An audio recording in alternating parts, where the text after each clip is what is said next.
చూస్ country delight, live better. ఇప్పుడే country delight యాప్ని download చేసుకోండి. ఏంటి ఇంట్లో కష్టాలు చెప్పండి, మామూలుగా కొన్ని చెప్పండి. ఎందుకంటే చాలా మాలాంటి వాళ్ళకి కూడా ఆ వీడియోలు చూసి నేను ఇంతకుముందు మిమ్మల్ని అడిగాను, మీకు ఏమన్నా ఉందా చెప్పండి అని కూడా అన్నా. అంటే ఇప్పుడు నాకు ఆకలి అయిందని నేను చెప్తేనే నాకు ఆకలి ఉందని మీకు తెలుస్తుంది, అంతే కదా. నేను చెప్పకపోతే ఏం తెలీదు.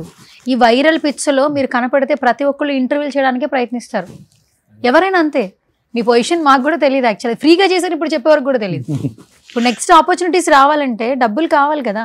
మీరు ఆ నెల్లూరు నుంచి ఇక్కడ రావడానికి ఎంత ఖర్చు అవుతుంది మీకు?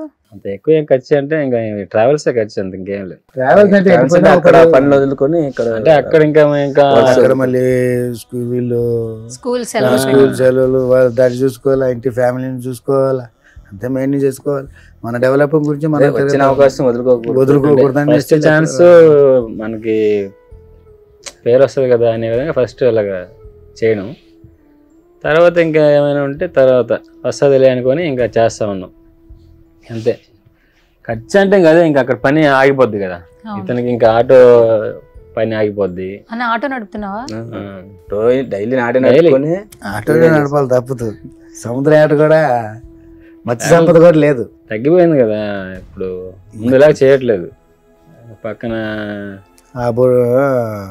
ఇంకా ఏరే రాష్ట్రం వాళ్ళు వచ్చి మన సముద్రంలో వచ్చి లాక్కెళ్ళిపోతున్నారు.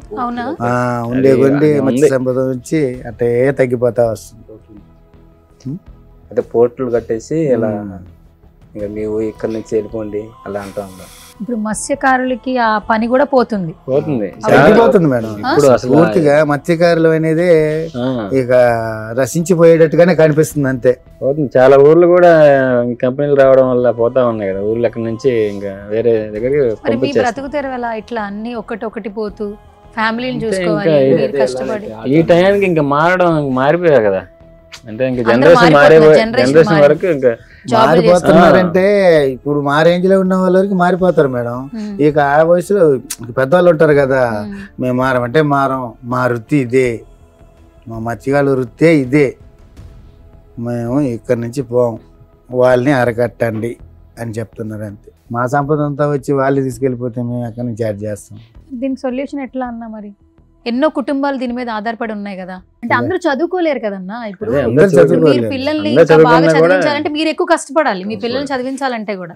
ఇప్పుడు ఒక డాన్సర్ గా ఒక కార్డు తీసుకోవడానికి డబ్బులు లేక మీరు తిరిగి వెళ్ళిపోయారు, లేదంటే ఇక్కడే సెటిల్ అయిపోయేవాళ్ళు కదా. కొంచెం కష్టాలు పడి 5 years ఇక్కడే, 3 years వరకు ఇక్కడే ఉన్నాం.